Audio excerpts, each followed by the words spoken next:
ku bi njëkk bi ñu war a waxtaanee muy match Sénégal bi nga xamante ne doxoon na démb ci digganteem ak Mauritanie ñu daal di ci am victoire bu am solo 4-0 ci 0 mu nekk loo xamante ne tax na ñu daal di gagné suñu visa jëmale ko fële ca Amérique monsieur Ben naka nga dundee victoire bi déjà. Non man déjà bon victoire bi c'est très bien mais dama bëggoon xam équipe nationale du Sénégal. Victoire bi ñu am y a combien de joueurs qui jouent à l'étranger? Y a combien de joueurs? Hein? Pratiquement ñoom ñëpp ah pratiquement ñoom ñëpp ah voilà donc tu vois pratiquement ñoom ñëpp. Donc y a combien de joueurs de la diaspora, Sylvia? Il y en a. Oui. Ouais, voilà non mais le but c'est de dire parce que sénégalais il faut que ñu xam dara c'est-à-dire que équipe nationale suñu équipe nationale su doxee c'est parce que d'abord le football les meilleurs joueurs sont formés à l'étranger, jouent dans des championnats compétitifs et font que bu ñu ñëwee seen équipe nationale suñu équipe nationale am benn niveau. Mais bu ñu toogoon fii rek. di jouer fii rek du ñu am benn niveau. Parce que suñu championnat bi ne représente rien. Notre championnat national ici ne représente rien. D'ailleurs nos équipes bu ñuy dem compétition.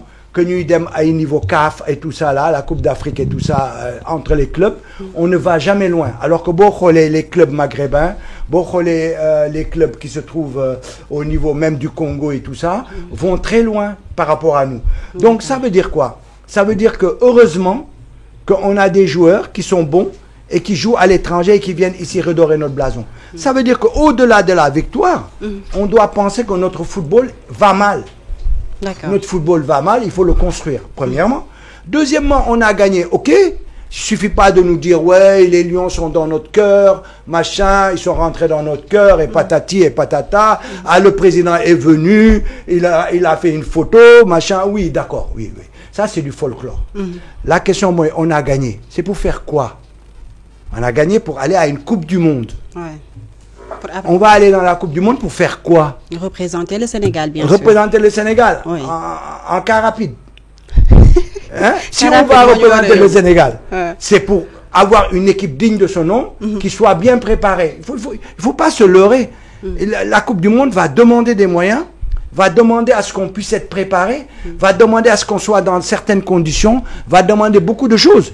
Est-ce qu'aujourd'hui l'État, est-ce que le ministre des Sports, est-ce que le président de la Fédé ont pris réellement l'enjeu en tête, à savoir comment on va faire à partir d'hier, puisque maintenant on est qualifié, qu'est-ce qu'on commence à faire dès maintenant pour ne pas être des figurants? Évidemment, moi je pense pas qu'on y va pour gagner la Coupe du Monde, je suis pas naïf à ce point. On peut penser parce que le sport est comme ça, on peut la gagner. Mais moi ce que je dis, nañ fa dem déjà pour avoir une bonne représentation. Si on peut aller jusqu'au quart de finale, par exemple, pour moi c'est extraordinaire. Mais comment on va y aller? Ça demande toute une réflexion, ça demande toute une préparation. Donc moi, je suis plus centré sur l'après-victoire que sur cette victoire qu'on nous chante, etc. D'accord la préparation naka la ñuy taxawoo suñuy gaynde naka la ñu nar a demee organisation beeg la cay dem am na solo monsieur Guèye Para gannaaw ba ma la dalalaatee match bi comme ni ñu ko waxee benn def na li nga xamante ne moo di entrée bi gis nañ également ay manquements yu bari ci bile match au-delà de match bi gagné nañ et cetera mais jot na ñu taxaw seetlu ci organisation bi que ça soit ci accréditation journaliste yi loolu moom xam naa dama koy réserver Ange bu ko defee mu daal ci gën a taxaw mais tey ci organisation bi gis nañ ay manquements yu bari lu ci mel ni ci achat billets yi ñenn ñi ñoo ngi wax plateforme boo xam ne daf doon bëggee ñeneen ñi di wax ne am na corruption bu ci amoon ci ñi nga xamante ne ñooy ay agent yuy doon nekk sur place di jëndalaate billet maanaam boo jëndee billet bi 3000 da nga koy neexalee 1000 francs pour nga mën a am billet pour dugg donc yooyu noonu yëpp ay manquement la naka la ñu mën a def pour à l'avenir ñu mën koo surpasser. waaw manquement yi daal bëri na ci wàllu organisation bi te c'est pas la première fois d'ailleurs stade boobu Arena à chaque fois que ñu am benn organisation bu ñu fay def ci xaw a demee noonu sécurité bi day des billets yi système bi ñuy jaayee billets yi dafa am problème. daaw ñu koy defoon te defe naa ne le monde là dañ ko digitaliser. tout est virtuel. kenn ku nekk mën nga jënd sa billet boo ñëwee ba ci stade bi nga présenter sa code QR ñu def la ko comme ça se passe. dans les defe naa ni loolu moo nekkoon intention bi. voilà loolu moo doon intention bi. ñu nga ñëw ñu jël mais niñ ko defee c'est mal fait parce que déjà pour nga si digitalisation bi sax. pour nga dugg ci pour ñëw mën a jënd sa billet à partir de l'internet déjà amoon na problème. c'est tout un problème ngan c'est tout moom un laa doon problème wax. bon billet bi nga xamante ne da nga war a rang pour ñëw jënd sa billet nga xam ne digitalisation doxatul dañuy def ci temps yu njëkk yi fi daan am. rang booy jëndal ma 5 billets. guichetier bi kii nga jox kii ki jënd la 10 billets mais non on doit avancer. loolu dafa xewi. yooyu moo fa nekkoon te léegi trafiquant yi da ngay gis ku jënd 200 billets génne ko ci biti billet bu ne mu teg ci 3000 wala 2000 loolu moo fa amoon démb trafiquant boo ñëwee au lieu nga nekk fa di rang da ngay obligé gis ko parce que du la ko jaral. te boo xoolee digitalisation bi yooyu la doon tere. par yooyu la doon exemple tere looloo taxoon ñu tey mettre ko en place. parce que nit day évoluer. foofu daf ñu am ay failles yu bëri foofu. ci rang bañ doon bañ ba ca topp mooy. et xam nga stade bi bokkul ak yeneen stade yi nga xam ne da doon nekk ci biir dëkk bi. am problème transport boo xamante ne bu njëkk dañ daan ut ay bus spécial yoo xam ne dafa war di dem stade. buy événement yu mel noonu amee. nga xam ne day jóge ci banlieue fu ne ñu xam ne bus yi directement stade lañ jëm. mais ngandum problème la nit ñi am dañuy dox bay bëgg dee. diggante Diamniadio ak Arena am na su ñoo xam ne mënuñu ko dox. te moyen de transport boo xam ne day dox diggante boobu amul. impossible donc il faut ñu organiser waat suñu bopp. surtout foofu mooy côté organisationnel. léegi nag li nga xam ne moom la ñu war a évoluer ci biir match beeg affaire yu demee noonu foofu moom je pense que.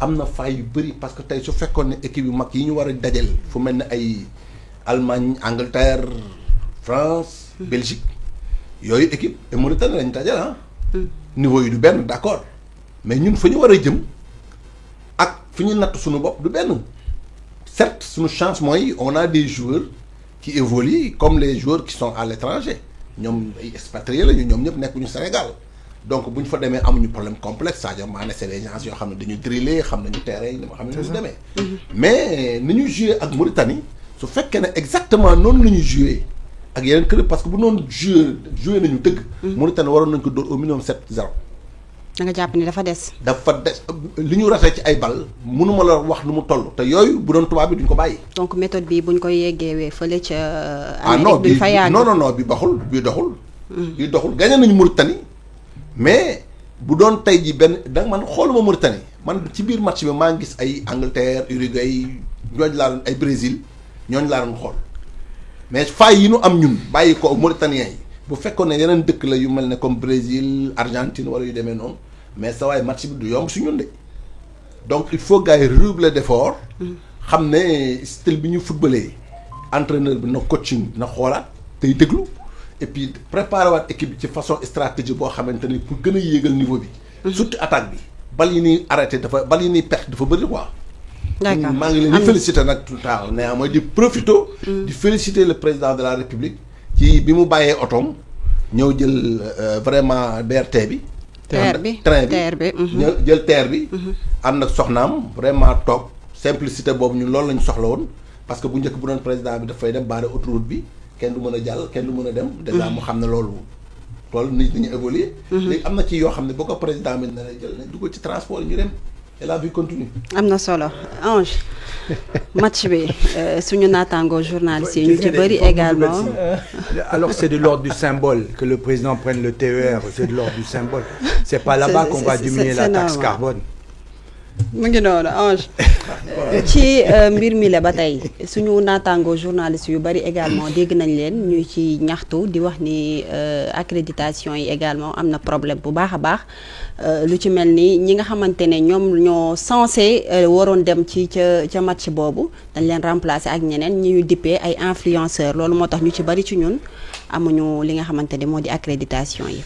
waaw Mariam mu doon loo xamante ne dañ koy nakarlu en tout cas bu fekkee ne noonu la demee parce que après tout ça reste aussi à être vérifié mais li ñu gis mooy am na suñu ay confrères wala ay consorts yoo xamante ne génn nañu daal di nakarlu wax ne ñoom dugal nañu ay demandes après tout ils n'ont pas été accrédités pour ñu dem couvrir li nga xamante ne moo di match bi xam nga bu fekkee ne Sénégal day football day jouer à l'extérieur duñ fa mën a dem wala boo demee foofu noonu pour nga mën a def li nga xam ne moo di couverture dafay c'est à revoir bon ça peut se comprendre ne c'est une nouvelle équipe qui s'est installée boo xamante ne ñaari weer la defagum et puis aussi bii doon une première fois match bi nga xamante ne organisé nañ ko fii ci Sénégal peut-être que c'est des détails aussi à revoir mais lu ñu mënul comprendre mooy tere li nga xam ne moo di ay journalistes ay accréditation jox ko li nga xam ne moo di ay influenceurs loolu quand même c'est aberrant. bu fekkee ne noonu la demee loolu moom warul continuer parce que après tout le droit à l'information c'est un droit qui est garanti par le code de la presse et Sénégal bu ne fi nga toog war nga mën a jot li nga xam ne moo di xibaar et loolu ki ko lay mën a ko jox mooy ki nga xamante ne moo di taskatu xibaar bi. surtout moo jàngi ji nan la ñuy seggee xibaar xam nañ koy traité. bi ñu waxoon fii nii foog ñu régulariser le milieu de la presse. ñan lañ doon wax ne pour ñu dem déposer li nga xam ne moo di ay kayit n'ont pas demandé aux influenceurs de le faire.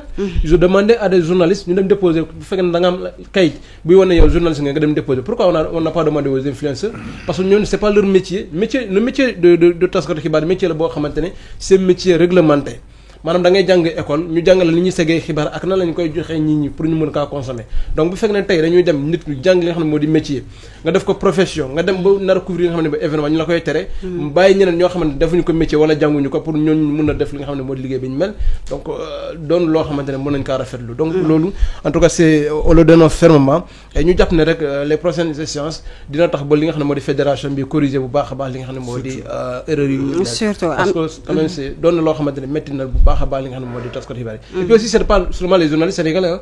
Il y en a d'autres presse d'autres organes de presse étrangers yoo xamante ne ñoom aussi ils ont fait la demande nee nañ ñoom aussi jotuñu li nga xam ne seen accréditation donc peut-être que c'est un début c'est une première donc ça peut se comprendre aussi mais warul doon loo xamante ne habitude la warul doon loo xamante ne habitude la comme ni ñu koy waxee lu la bett mën la les gens de la presse est-ce que vous avez fait l'analyse de tous les matchs qui se sont faits en Afrique ou dans la sous-région l'organisation et tout ça comparé ko ak bu Sénégal bi est-ce que vous avez fait cette analyse-là parce que boo leen defee analyse boobu foofu la ñuy gisee notre retard xam nga sénégalais boo ko waxee il se croit toujours en avance c'est ça le problème mais soo ko comparé ne pas le Maroc a joué son match voilà l'entrée du stade nii la demee nit ñi sont rentrés normalement sont reçus je sais pas hein, je donne un exemple tu prends le Cap-Vert bii nekk suñu wet ils ont joué leur qualification comment c'est passé pour rentrer dans leur stade est-ce que les gens c'était bien il y a pas eu de problème nga jël dëkk yëpp fu ñu organiser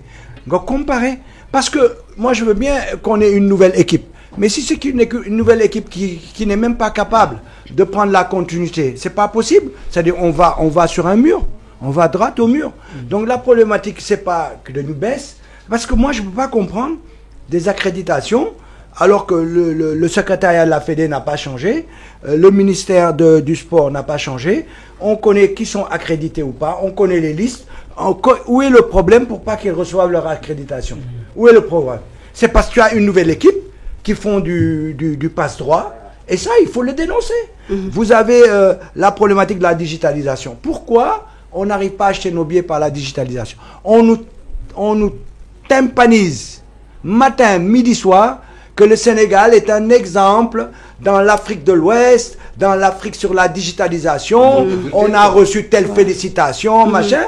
Pour gérer avec les billets, pour rentrer dans un stade, on n'est pas capable. C'est-à-dire qu'il faut que Sénégalais mun def la part des choses entre ce que les politiques nous racontent en longueur de journée et ce qu'on subit. Il faut qu'on puisse faire la liaison. Et c'est là qu'on va voir on évolue ou pas. Moi, je ne pense pas que j'évolue parce que le gouvernement a dit qu'aujourd'hui on fait ça, on a fait ça, on a fait ça. Moi, je regarde ce que je subis. La politique du gouvernement. Et c'est ça qui me permet de savoir si on avance ou pas. Et je la compare par rapport à des pays comme nous, aux alentours. Est-ce qu'on est en avance ou pas? Vous prenez le Kenya. À l'origine de nos indépendances, Kenya, beaucoup de l'origine indépendance, ils étaient derrière nous. Dans le Kenya, boo demee Kenya léegi nga wàcc fa. ba ngay def ne da nga tromper aéroport. boo gisee seen dëkk. c'est-à-dire que il faut nit ñi xam que avancé wuñu fu mu nekk avancé wuñu. il faut que boo bëggee avancer boo bëggee ne damay évoluer il faut que nga xam d'abord fu nga nekk parce que soo ko xamul. doo mën a avancer. Voilà, c'est vrai. Oui, am na solo c'est par rapport au niveau et surtout la performance du championnat local parce que boo gisee joueurs yi ñu doon football démb yëpp pratiquement biti réew la ñuy jógee ñu convoqué na alors que souvent dans d'autres pays dañuy def mixage maanaam dañuy woo ñi nga xamante ñoom ñooy football yi extérieur yi évoluer à l'extérieur mais ñoo aussi ñi nekk ci championnat local bi également. la preuve est que bi ñuy kii Edouard Mendy bu mu forfait il a fallu ñu woo ki nga xamante ne moo di gardien c'est pas Yesu xama pour mu ñëw remplacer ko donc il va falloir que ñu mettre dans notre tête aussi ñu fexe ba li nga xam ne mooy suñu championnat bi mu am aussi un niveau pour genre situation bi mu amee mu am ay joueurs locaux qui peuvent remplacer li nga xam ne moo di les professionnels am na solo. Comment on appelle ça, celui qui retransmettait sur la RTS, il n'avait même pas confiance en lui. Ah, waa ji war na solu tey de parce que remplacer comme ça suñu gardien de but bi xaw ma lan il n'avait pas confiance tullil bal bi waaye tullil bal bi na fi jugee. loolu dafay wone rek comme ni nga ko waxee. Ça montre le niveau de notre championnat. Qui est un des niveaux les plus bas. Oui, ça c'est ça. Il faut mais non, qu'est-ce qu'il faut faire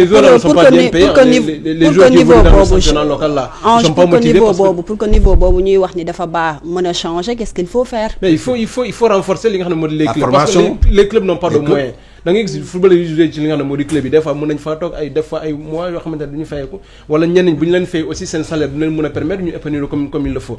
Alors que boo génnee fii dans la sous-région y en a ay pays yoo xamante ne joueurs yi nekk équipe nationale mooy joueurs yi nga xam ne ñoom ñoo football seen championnat maanaam dañ leen convoqué équipe nationale bu jeexee kenn ko ne nga dellu ci li nga xam ne moo di seen sa club et puis c'est des clubs yoo xamante ne c'est des clubs locaux yoo xamante ne joueurs yi foofu la ñuy évoluer on en a ici les Sadio Mané la fii lañ doon football génération foot bi nii ñoom Gana Gueye fii lañ leen jëlee yóbbu leen li nga xam ne moo biti réew lan moo tax desuñu fi parce que tout simplement mënuñu fee gagné li nga xamante ne seen vie kii gagné ki garde démb Mori Diaw fii la doon football suñu championnat bii nii lan moo tax mu génne fii dem biti réew parce que tout simplement parce que il n'était pas bien payé wala il n'était pas bien encadré donc il faut nga génne li nga xam ne moo di biti réew pour nga mën a faa am li nga xam ne moo di ay conditions de vie. Ce qu'il faut faire mooy promouvoir football local bi. centre de formation effectivement parce que je pense que 80% actuellement de nos expatriés joueurs yi nga xamante ne tey ñooy évoluer ci côté sur le plan international tey ci école yi lañ jaar génn je prends l'exemple de Sadio Mané booy yi nga gis fii yëpp ñuy évoluer ñoom ñëpp tey ay jàmbaar lañ jógee ay centre génération foot ak ñooñu donc comme ñooñu jox ay la bonne graine mais na état bi ñëw gën leen jàppale gën a ubbi centre yi gën a yokk formation yi ci koñ yi pourquoi pas mais c'est pas que ça club yi aussi ñu club yi aussi il faut ñu rehausser le niveau c'est ça surtout club yi parce que club yooyu nga xam ne moo fi nekk ay Jeanne d'Arc Jaraaf ay Douane AS Po mais club yi dañu deewet non mais attends mais la question moi c'est nos compétitions nos compétitions sont mal organisées le championnat sénégalais est mal organisé on n'est pas compétitif. Pourquoi? Je ne sais pas. Comment se passe le sport ici? Je ne sais pas. Le président de la Fédé, le ministre des Sports, ils doivent dañu war a dugg ci problème boobu. Essayer de trouver ay solutions. Tu comprends? Parce que ñëw rek ne il faut développer centre de formation. Mais centre de formation c'est du business. Oui. Okay. C'est-à-dire qu'ils prennent les meilleurs. jaay leen ñu gagner ci xaalis. C'est-à-dire que c'est pas ça qui va faire une compétition avancée. Xool man par exemple. Quand j'étais tout petit, dañu daan jouer handball, il y avait de la compétition, il y avait ñun Gorée, Aspa, Dial Diop, Police, machin. Il y avait des matchs de handball tous les week-ends. On était organisé, il y avait des championnats, il y avait des tournois, Coupe d'Allemagne et tout. Loolu yëpp amatu fi. C'est-à-dire que le sport, il tombe, le handball n'existe plus alors que de notre temps, on était parmi les plus forts en Afrique. D'accord? Mais léegi au football bi c'est pareil. Jeanne d'Arc n'a même pas été foutu de présenter 11 joueurs bu mu demee Kaolack Beleone pour football. Ils étaient 8 ou 9, on les a fait forfait. Jeanne d'Arc de Dakar avec tout ce qu'il a représenté au niveau national ici en termes de football. D'accord? Donc je veux dire par là que tey suñu football c'est à plat, il faut l'organiser. Comment faire en sorte que les clubs mun am xaalis mun fay joueurs yi mun def en sorte que championnat bi boo koy gagné nga gagné ci dara et cetera et cetera. C'est comme ça qu'on fait développer. Mais bu ñu nee dañuy développer rek centre de formation yi c'est pour faire du business. Xoolal tey tout le club de Metz en France c'est Génération Foot moo koy jox ay joueurs. ñooñu la ñuy récupérer ñu ñëw jouer fii. Nos joueurs en fait ils connaissent pas notre championnat. D'accord. Ils sortent du centre de formation, ils vont à l'étranger. Alors que comme tu dis, ils doivent s'aguerrir ici, jouer ici au moins 1 an ou 2. Loolu la ñu amul. am na solo la preuve nag club yi ñu représenté ren ñëpp ci championnat africain bi ñoom ñëpp éliminé nañ amul benn premier tour la ñu éliminé ñoom ñëpp. te club africain la les tout puissants Mazembe ñoo leen di éliminer ci loo xamante ne compétition yoo xamante ne Sénégal mosul jàll li nga xam ne moo di deuxième tour maanaam premier tour rek éliminé nañu il va falloir que ñu revoir li nga xamante ne suñu niveau bi mais aussi qu'on mette les moyens ci li nga xam ne moo di les clubs am na solo avant Casa Sport moo doon représenter toute la région naturelle de la Casamance Casa Sport léegi nii sax mënul egg li nga xam ne quart de finale on espère en tout cas que loolu dina ci taxaw bu baax a baax ñoo ngi ñëwaat ci yow keneen ku ñuy soog a dab s'il vous plaît Ben on revient. Le Maroc, comment il a réorganisé son football? Mais ils ont mis de l'argent, ils ont un Clairefontaine à Rabat, ils ont récupéré tous les jeunes qui sont en Europe. Tous les jeunes, tu as des Adamaba, des Moussa Mbaye, des jeunes, nos enfants qui sont dans la diaspora. Hein? Quand ils ont 15 ans ou 16 ans, ils sont dans les clubs professionnels, dans les centres de formation. Tu vois tout de suite, les Marocains vont les prendre en leur disant, vous êtes Marocains, vous êtes ceci. Ils les prennent les vacances, ils les forment et tout. Jeunes, ils vont maintenant jouer avec leur équipe nationale. Nous, on a le président de la Fédé, mu ñëw ne la kii sénégalais la suñu club lay joué yow lan la ko Sénégal mus defal musu ko defal dara ba pare c'est cette forme de choses là dañuy jël sa doom tu as 5 enfants tu as un bon footballeur ou bien un bon basketteur ñoom footballeur bi ak basketteur bi lañ si gis sa famille ils s'en foutent. Toi, tu es dans la diaspora, tu as la difficulté pour faire vivre tes enfants, les inscrire à l'école, les surveiller et tout ça. Le sélectionneur sénégalais n'a pour idée que de récupérer un de tes enfants qui l'intéresse, les autres, ça ne l'intéresse pas. Alors que fait le Sénégal pour intéresser nos enfants à connaître les pays d'origine de leurs parents, de faire en sorte que demain, ils puissent prendre le relais. Cet argent qu'on envoie là après moi, ils n'enverront rien. Après moi, ils iront signer dans les pays d'accueil parce qu'ils vont plus se représenter là-bas. Si je dis mon dôme, il y a beaucoup de consulat du Sénégal pour défendre le Kate. Au bout d'une demi-heure, il a envie de partir. Il me dit, papa, je m'en fous d'ici. Je me vois pas dans ce pays-là. Pourquoi? Parce que vous demeurez dans un autre bureau français. Nous ne pouvons recevoir et nous ne pouvons cuire. Vous demeurez dans notre bordel, dans nos institutions et autres, etc. Ils ne se représentent pas là-dedans. Ils ne s'identifient pas là-dedans. Donc, c'est tout un ensemble qu'il faut revoir. C'est pas une problématique rek. D'accord. Am na solo keneen ku ñuy soog a fekk si ci bile plateau di Babacar Touré Babacar maa ngi lay nuyu di la dalal jàmm ci émission sur